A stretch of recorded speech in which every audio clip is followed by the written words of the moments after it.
Good afternoon, everybody. It's good to see you guys. So, I've got three quick things to mention to you before we get started with our panel. The first one is, Steve mentioned that one of the drawbacks of this conference in the past has been not being able to get to all the sessions you're interested in seeing.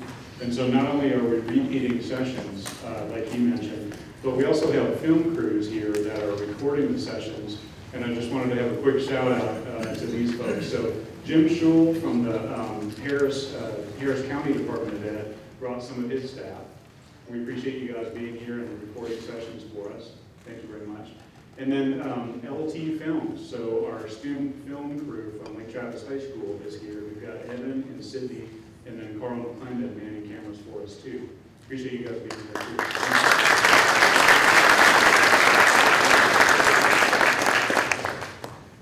So the idea is, and details to be worked out later, but the idea is that we'll post these. We'll probably put them up either up on a YouTube channel that we have available to us, or possibly make a new one for the council, because we're thinking we'll probably have a lot more use for that over time.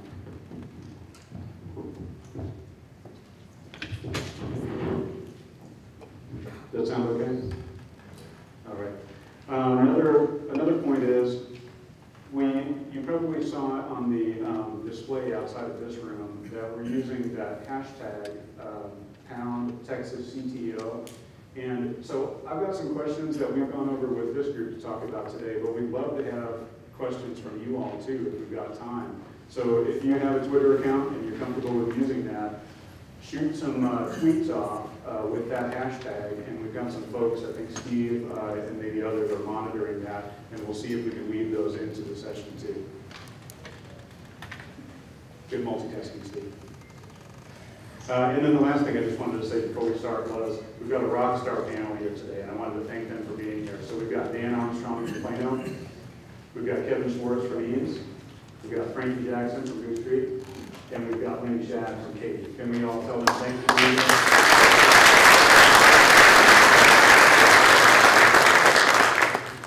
Okay, so I hope this will be a good conversation. This is kind of a fun thing that's been under development for a while. The idea is consumerization. What is it that your users want to do, and how can we help them do it? The seed for this idea came from listservs that we use in our state earlier this year. I think it was from one of the TexSig listservs, where basically the bottom line of this thread was people in smaller districts saying, you know what, all of this stuff is happening that's different than our standards. People are bringing their own devices, they're using cloud services, they're going around the tech department. It's kind of breaking our standards and what we've supported in the past. I can't do anything about it, so I'm throwing my hands up, and we'll just see how it goes. And we talked in our group, Steve mentioned the monthly conference calls, we talked in our group about how that's probably right for a conversation with this group, because this is the group that's solution-oriented to figure out what are these enterprise strategies that maybe need to adjust to accommodate all of these pressures that we're feeling from the consumerization of IT. So we thought that'd be a good conversation starter. And I've got a few, just to talk about what is the consumerization of IT, because that may mean different things to different people. I've got a few kind of starter ideas for this. A couple weeks back, I was looking through my magazines that had stacked up on my desk that I hadn't had time to read yet, and I was struck by how many of them had cover articles that talked about the consumerization of IT, and I thought that might be a good place to start. So this one you can see talks about the cloud and its infrastructure as a service and these evaluations that we're all having to make about infrastructure that is not necessarily ours anymore, or at least not ours on premise anymore. Lenny, this one probably looks familiar, the pocket-sized revolution, a huge smartphone project to a bunch of fifth grade students at Katy ISD. As I've been researching this consumerization and IT phenomenon, my findings so far point to potentially the source for all of this pressure coming from Lenny Shad. My research is not completed yet. That appears to be the case. But in any case, you've got the tablet and the smartphone initiatives that are happening in all of our districts. Going to the next one. This one's kind of funny. I don't know if you can see this very well on this picture, but the upper left story on the far upper left is called Stop the BYOD Insanity. And then down at the bottom right, you've got anger, then acceptance, IT rethinks consumerization. Same magazine, not just the same magazine, same edition of the same magazine that sort of has these opposite extremes of the consumerization trends. Going on to the next one, we've got CIO magazine. Button down, again, I'm not sure if you can read this very well, but button down BYOD. MasterCard builds a new layer of security. When a video goes viral, talking about partnerships and success requiring CIOs to work with CMOs, Chief Marketing Officers, which for us means our communications departments, right? Tap social media in disasters, using Twitter and Facebook to help pinpoint victims. So even things like emergency response, emergency preparedness, utilizing social media networks, consumer and personal services generally that we're now having to embrace and accommodate, or at least needing to think about doing that. You can see this next one, your credibility problem. IT overpromising and under-delivering based on an IT spending priority survey. One of the compelling reasons for accommodating consumerization and personal devices, BYOD and that kind of thing is we probably can't afford to keep rolling out one-to-ones that are district funded, district provided. Or, I mean, I see some heads now, I think that's the way we feel in my district. I'm not sure if you all do too, but that's definitely a consideration. And then this last one, and then I'll quit boring you with slides here, is just that our strategies really need to embrace these user-centric computing strategies and needs. And it's, I know in my own change, my own growth in our district's path, it's really been a lot about balancing standards and these enterprise approaches that we had for a long time that we've tried to develop to accommodate a lot of changing things that are really being driven by end users. So pretty big shift. So a couple of definitions to maybe help us get started, and these are just starters. This is one from CIO magazine. I think the important point about it is actually in the middle sentence there about consumers becoming the primary users. What that says to me is that they are directly accessing data and systems in ways that are maybe different than how we originally intended them or ways that we originally designed them. The next one, this is kind of wordy, I apologize, but this is from Accenture. The first bullet, and I won't read these at you, but the first one is really just kind of describing what's happening in terms of these consumerization pressures. But then the second paragraph is sort of the punchline. It's maybe what that means for us in terms of the shift that we either are undertaking or maybe that we need to undertake if we haven't quite gotten our hands around that yet.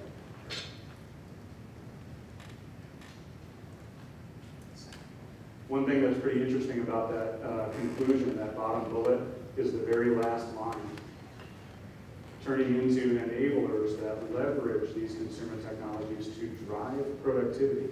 It's pretty interesting. It's not just about convenience or about responding to what users want to do because it makes them feel better about it. Maybe there are actually productivity gains beyond what it is that we've been providing, or the expectation that they have that will be the case. And then the very last slide I've got, and then we'll get started on the questions, which is the fun part of this panel. This is a slide that I used from Gartner in one of their articles about consumerization of IT. And it just is a pretty simple and clear way of showing the different kinds of approaches that you can take with regard to these kinds of things. And I bet you I've done all of those. And maybe you have too. There have been things that I had disregarded until it became something that I couldn't ignore probably. Things that you had to block maybe for security concerns or something like that, as well as embracing and containing and really trying to include these things in your designs. So with that, let's mute this guy, and we'll get to these questions. And then remember what I was saying before about if you have some other ideas for questions, we'd love to hear them. So send them to that hashtag on Twitter, and we'll include them in what we talk to the group about. So thank you.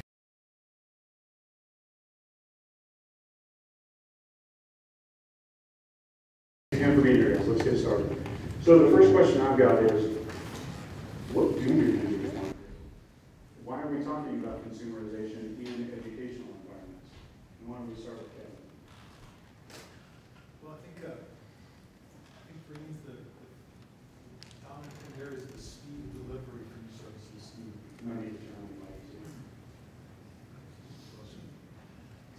speed delivery. And I think we ran head on into this with iPads, and we wanted new apps faster than we could typically deliver them with the support that we had. So our solution was to essentially crowdsource it and get back to consumers to download their own apps and configure their iPads. And I think we'll kind of embrace that as opposed to us saying, you're going to do our job for us more. Because we're going to do IT's job. We're kind of saying, we're not going to do your job for you. Or you need to learn this skill. You need to have this capability as students to be successful in life. And so we're going to give it to you and be here to help. Anybody else want to add to that? I would just, when we started this in Katy, it wasn't about the device. And so many people out there, when I talk to them about bring your own device initiatives or anything out there, they're focusing on the device. And you have to change instruction. There has to be a reason why you want to allow this to happen. If the teachers are still teaching the same way they did with paper and pencil, the fact that the kids can bring their own device in will have no effect. So it has to be in conjunction with a much bigger strategic initiative district-wide. The device is the enabler. That last paragraph that you had on there was so key because it's the enabler, right? It's the enabler to have this different way of instruction happen. And so I think that's what needs to be the focus, is changing instruction that allows these tools and these devices to enable the kids to learn in the way that they want to learn. That's what the kids are demanding. Teach me with tools that I use every day in my life, inside and outside of school. That's what engages me. That's what's going to make me want to continue to learn. And if we can bring those tools and those communication methods and those learning methods inside the schools, then that's when we hit a home run. Sure. Yeah. Amen. So,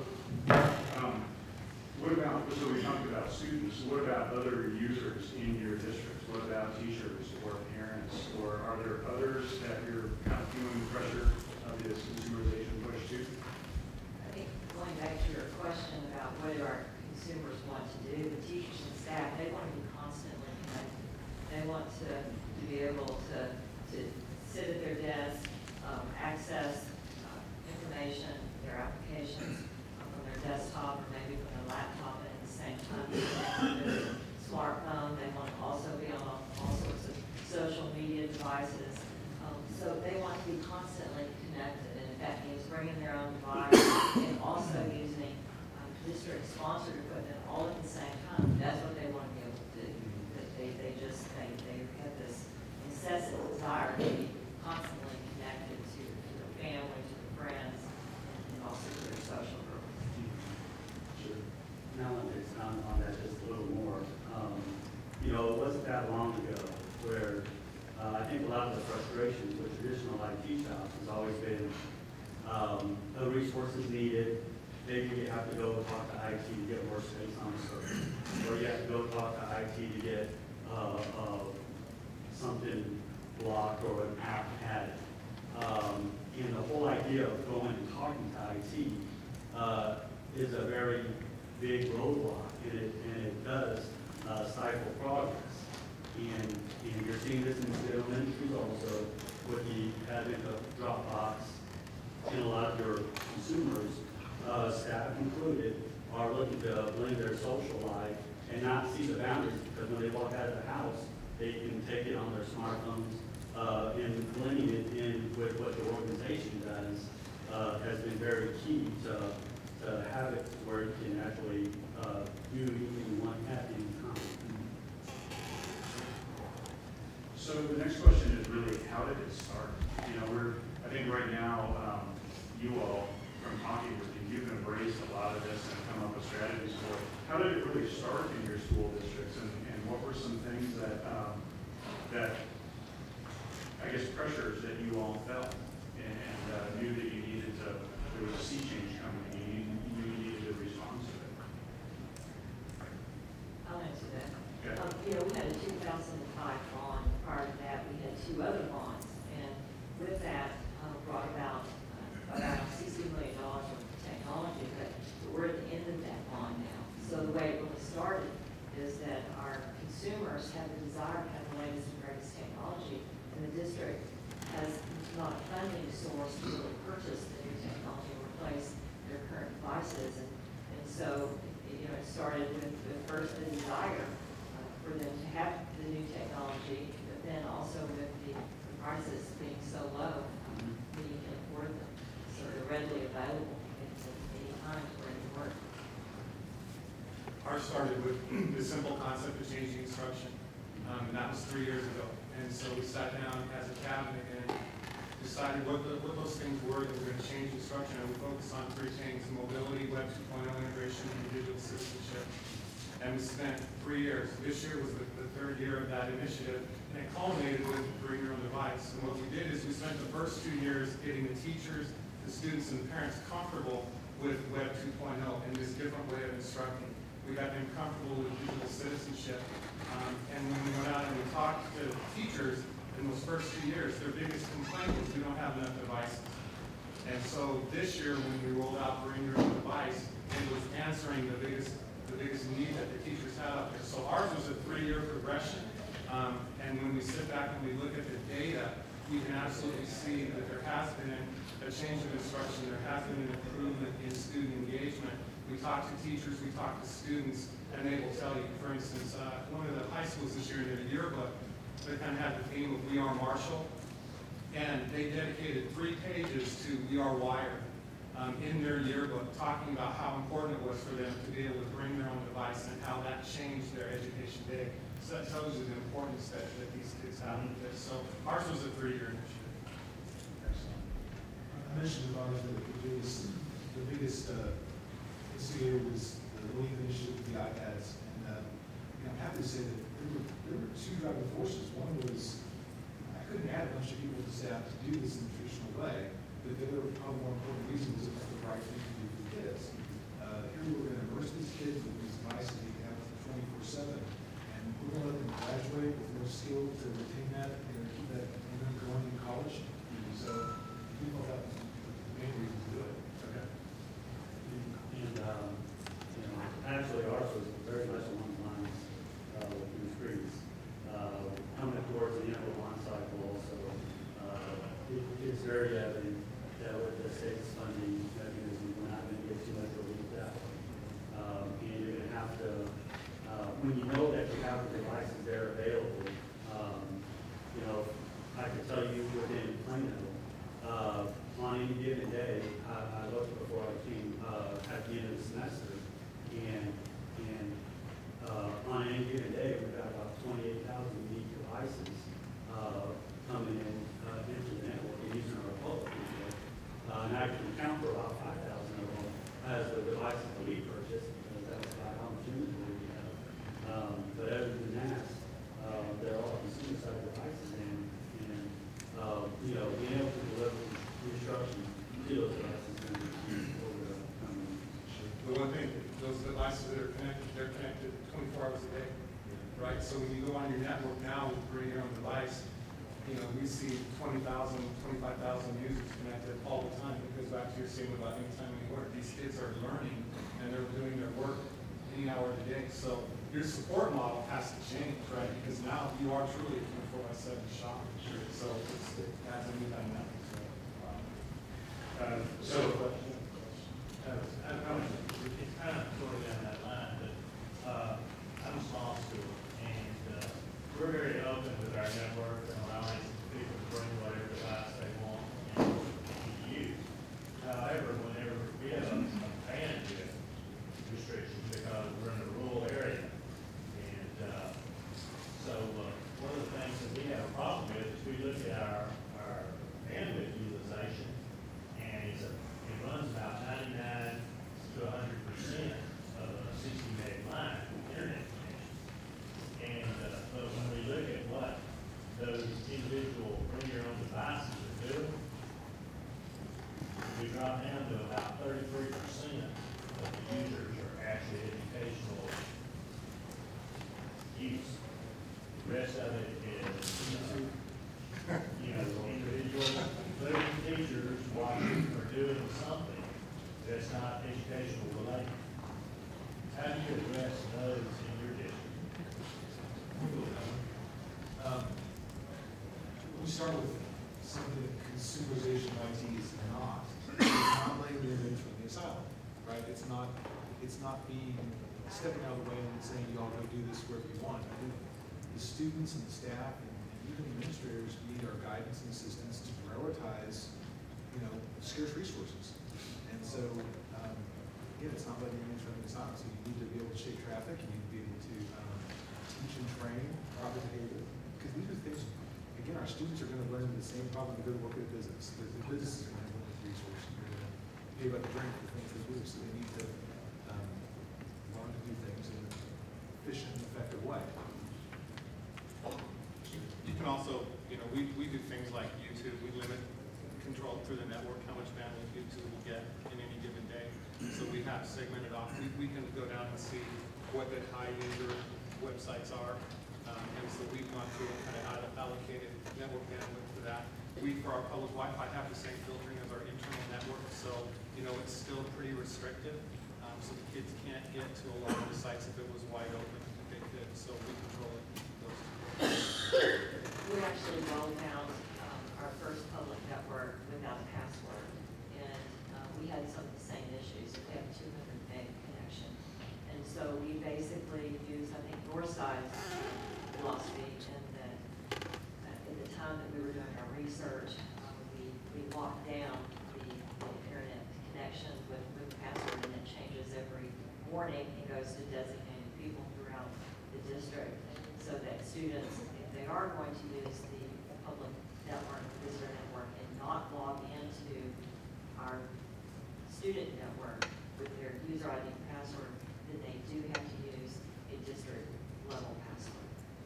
So it's not completely open, because we had the same thing. We had consumers that had nothing to do with school business in the hotel next door, or in the driveway of the school, the parking lot, even during the day, sucking up a significant amount of our I think everybody kind of did the same thing. We took more of a network approach where, we can't risk online testing to battle for bandwidth from somebody who lives in Pandora in some classrooms. And so we do bandwidth monitoring and limitations for the public networks and ensure that certain things will always get more. So one follow-up question that came from the audience, and this might be a good hand question. How do districts, or how should districts address the have and have not students? So I think it's probably more a BYOD question. How do you handle those kiddos that don't have that device? You're always going to have to address those items. And it's not like out of all those devices, do we have some within each campus? Yes. And are we going to get out of the laptop business or the mobile tablet business, or no, we're not going to. That's not even in the designs or the plans. It's just being able to allocate enough resources. It's not saying that you have to be completely one-to-one either. You're going to try to find that middle ground where you can't sufficiently meet the needs of every aspect of the community. So it's going to be a balance. I'm not going to say there's one hard way to do it, because we know where our SES areas of concern are, and we'll allocate things, monies towards those. So since I made you laugh, I'll follow up. Dan and I were talking before the session about how any CTO or director of technology services, I think there's one way to do it, doesn't belong here, right? There's many ways to do this. My approach to this is different, and I go down the side of, I do believe in leveraging some things to its full system. We did do one-to-one, with one model, and we did it pretty purposefully for instructional benefit and for equity and standardization. So I'm not saying that everyone can do that, but not necessarily everyone should, but that's my philosophy, is to leverage one thing to the fullest extent possible. There is a vendor in our area, Houston area, I won't name their name, but they are offering a program for any student that's on free and reduced lunch to be able to obtain internet connectivity for $9.95 flat rate per month, and then can purchase a device through a payment plan for $149. And so we're trying to market that as an option They also provide training for the parents and for the students, and so it's a very creative, innovative program. We have a 76% free and reduced lunch level in our district, and so that's something that we're looking at advertising and trying to do a better job at letting those parents know that that is the service that they can buy into. You know, I think when you're starting to bring your own device program, it's real important to lay the foundation, make sure everybody understands what and why you're doing it. Bring your own device does nothing to address equity. And I think that you have to be very clear when you're rolling this initiative out. What it does do is leverage the personal investment parents have made in their own kids' technology. That's what it's doing. And I think that that's a very important thing when you're starting this out, because those are the questions I got. You know, what are we going to do to address equity? I'm not addressing equity with this initiative. I'm not saying that it's not important and it's not an issue, but this initiative does nothing to deal with that. In Katy, one of the things that we've done, and it's been very successful, is we've grouped kids together. You know, we're doing a lot with project-based learning, and we're seeing that the Bring Your Own Device initiative really helps facilitate that, because we're grouping these kids together that they don't have them and they do have them. You know, at the secondary level, at the high school, we're not seeing a lot of equity issues because, you know, most of these kids have an internet-enabled device. So if you're using some type of Web 2.0 application, they can get to it on their device. So we're not seeing it. We're seeing that our laptop cards are being used differently. Before they rolled the whole laptop card in. Now we're seeing the laptops, you know, being checked out 2 and 3 at a time because the teachers are asking the kids how many of you can bring your own device tomorrow. So we're changing the model of how our laptop cards are being used, and we're also using project-based learning a lot to group them. Great. So talk a little bit about how your thinking has shifted as a school CTO in terms of personal versus enterprise, convenience versus security, those kinds of things. Well, I think, you know, the way that we've changed is that, you know, we've got to get on board. There's nothing that we can do about it. I mean, it's coming, and either we make the decision as CTOs and CIOs to change, or our management is going to change for us. So that's what we've done, and we're trying to prepare as best as we can through clear policies, describing what employees, because we really have 2 different kinds of consumers. We have the students that are consumers, and then we have the staff and teachers that are consumers. And so we have 2 sets of guidelines that clearly spell out what can be done and what can't.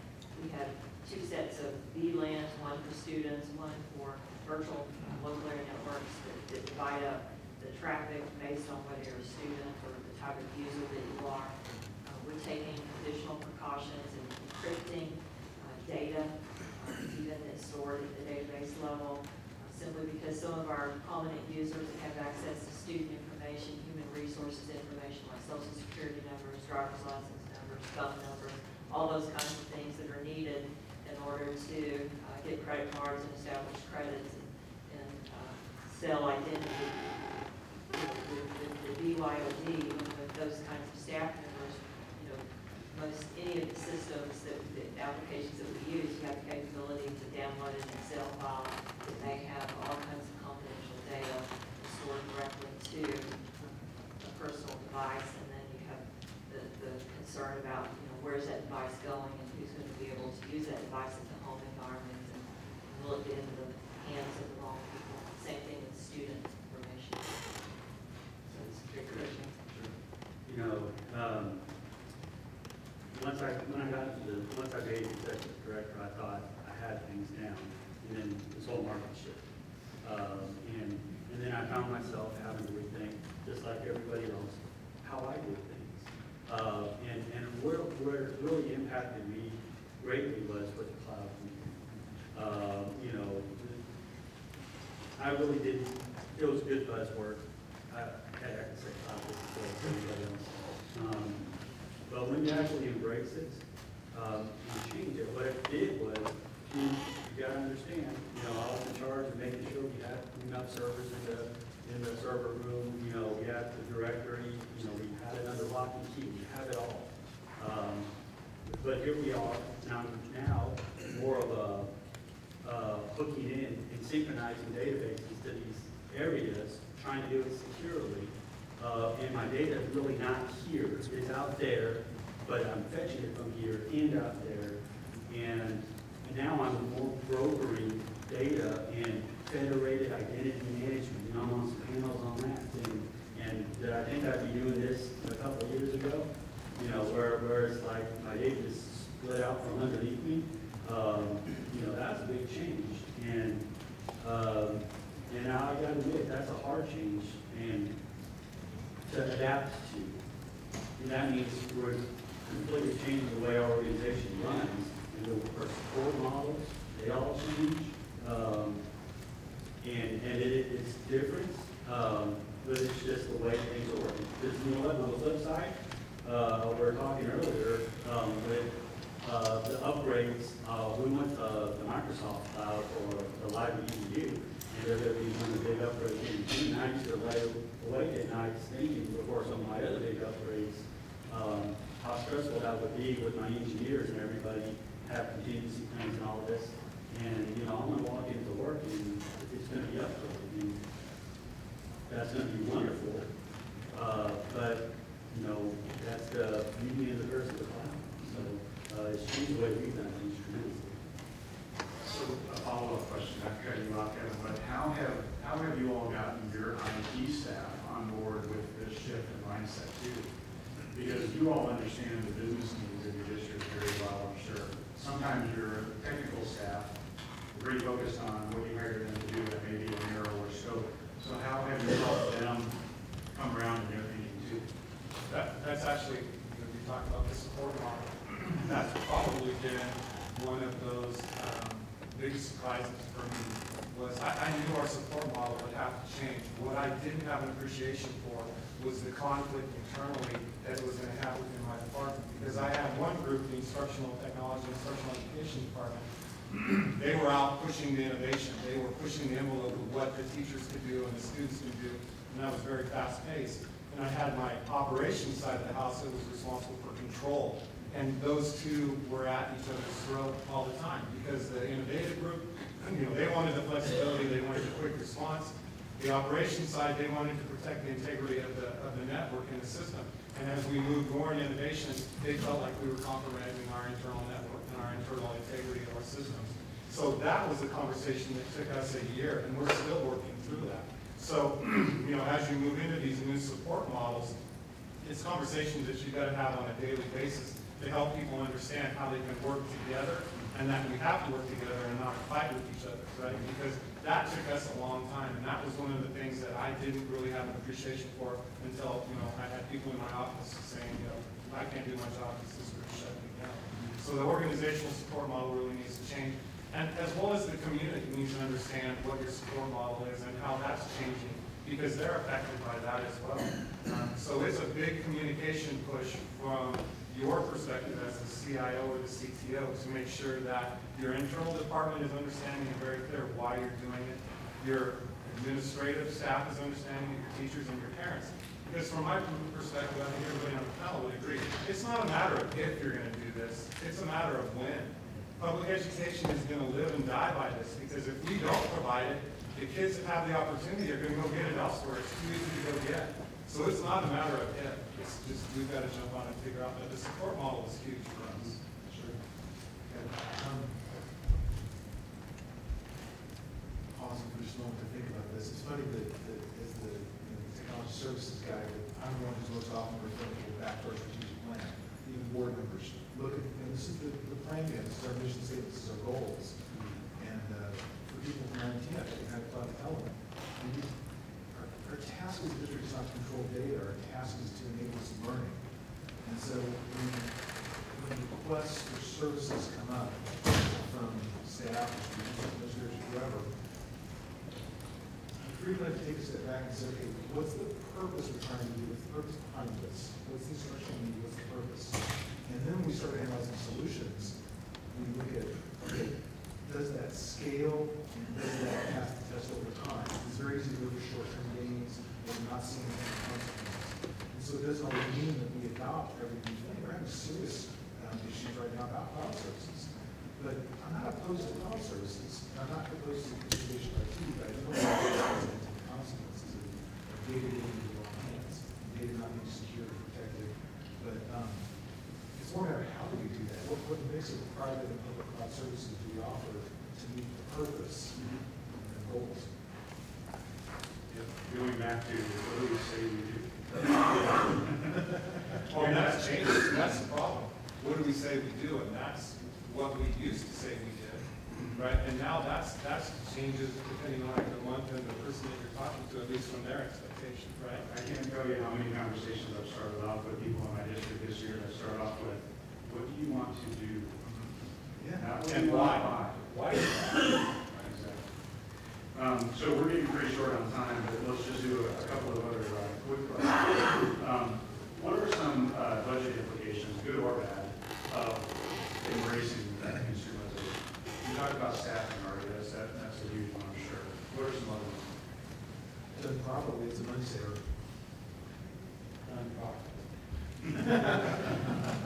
Well, I think it goes back to leveraging that personal investment. So Yeah. now that helps offset. When I go to retrofit a high school, if I know that 60% of the kids are bringing their own device, then that allows me to think about how I would refresh the computers on that campus differently, right? I think elementary is always going to be problematic, even if you have to bring your own device, because parents are not willing to send those little kids with devices. So you're still going to have your refresh cycle, I believe, like they've always been at the elementary level. The good news is you can funnel some of that money that used to be dedicated at high school and funnel it down. So I think it changes your funding formula. Just don't tell me so. No. I'll put data to it, okay? So last year we added a couple thousand iPads, we're gonna add another 3,500 this year, and adding no text. So I couldn't do it unless we were consumerizing. He works for it. I've been accused of worse. So here's a short question, but maybe not an easy answer. Talk about complexity. Has it increased or decreased as a result of this accommodation of consumerization? I think it comes back to our comment about done properly.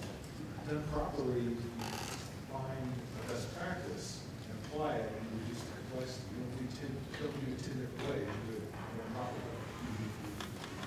Yeah, so now. You know, I think you have to think out of the box and probably have to be more aware of all the different types of technologies that are out there and all the different possibilities that could occur.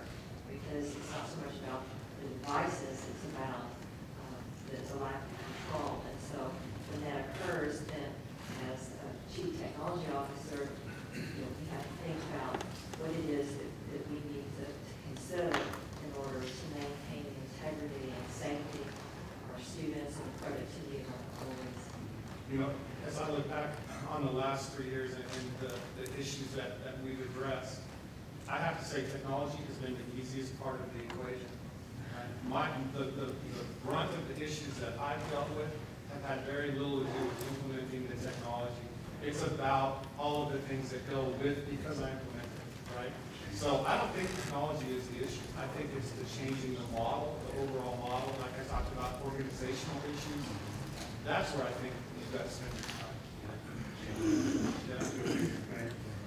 So last two questions, and then we'll wrap up so we can move on through the rest of our agenda. So what's the single biggest impact you feel like you've made or you've been a part of with these types of consumerization approaches you've been talking about? What gets you fired up and motivated to do this? And I think it's being able to provide more technology, greater levels of technology usage in the district and for students. And that's exciting to see students engaged using the technology.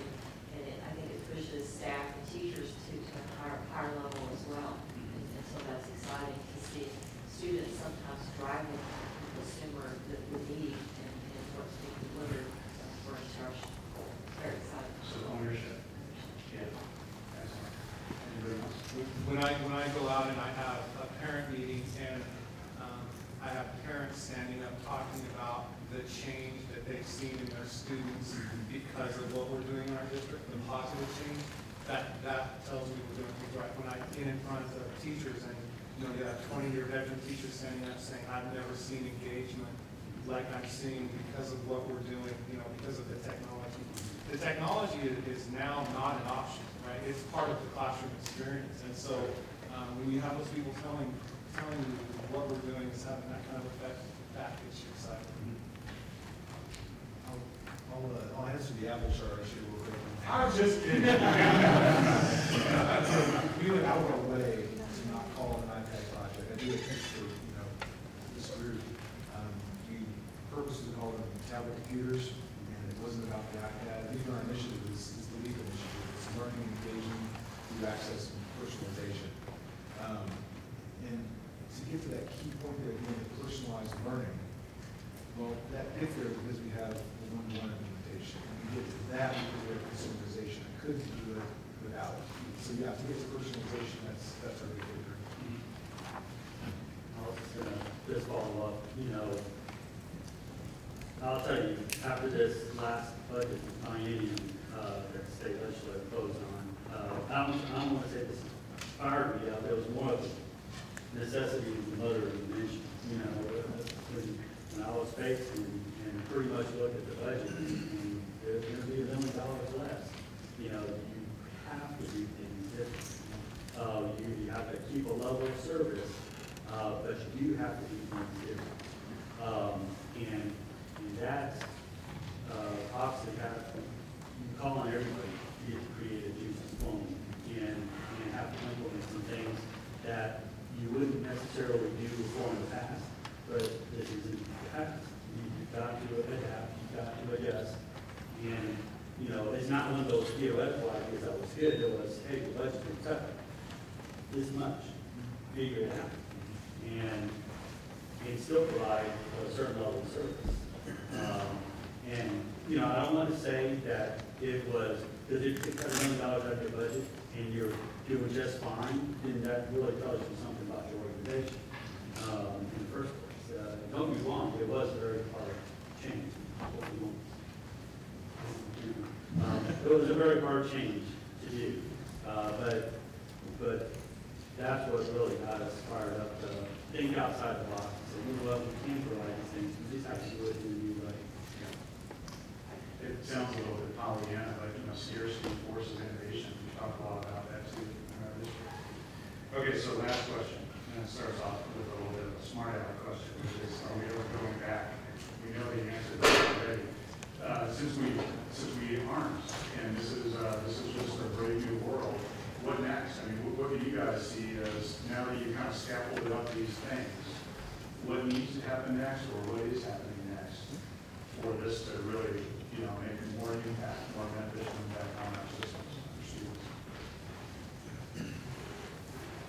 I think going back to the administrative side, I'm a big stickler on data security and making certain that data doesn't get in the hands of the wrong person.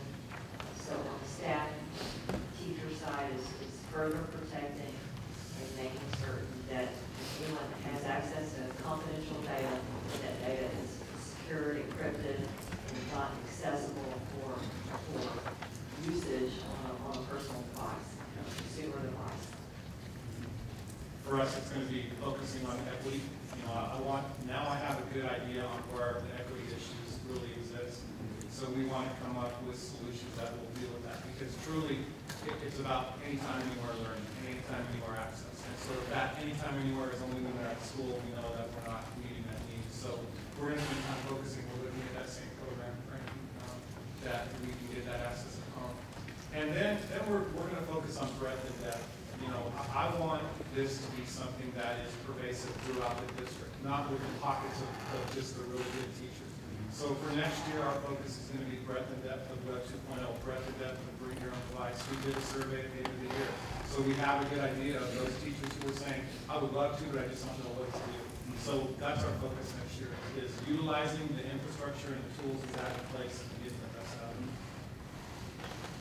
You're going to ask me where we're heading with this, and it's been a fundamental problem that I always have, is one hand, you're always talking things, and I think one of the biggest things is going to be online testing and its use, but that goes in contrast to BYOD and that type of consumerization of IT, because delivering that securely, if you really look at the way something's online testing site actually work, they're both in opposite poles right now. Those have to come together, I think, so that you can have so that you could truly deliver the experience wherever you're at. Historically speaking, there's still the opportunity to spectrum, but I'm hoping there's some middle ground that everybody's going to come to. Well, and the good news is they're starting to talk about, right, the Pearsons and people like that are talking about how can we make our product, how do we allow it to embrace it from your own device? I think for my district, we've identified the biggest issue we have is time gap, overall, just time gap. And so, making sure that we prioritize this type of purposeful change with all other things and not let it just be left to everyone else to do on their own. So, pursuing that purposeful improvement. Say that 3 times. Hey, well, these are some very visionary folks, and I think we should thank them for their expertise. Thanks a lot.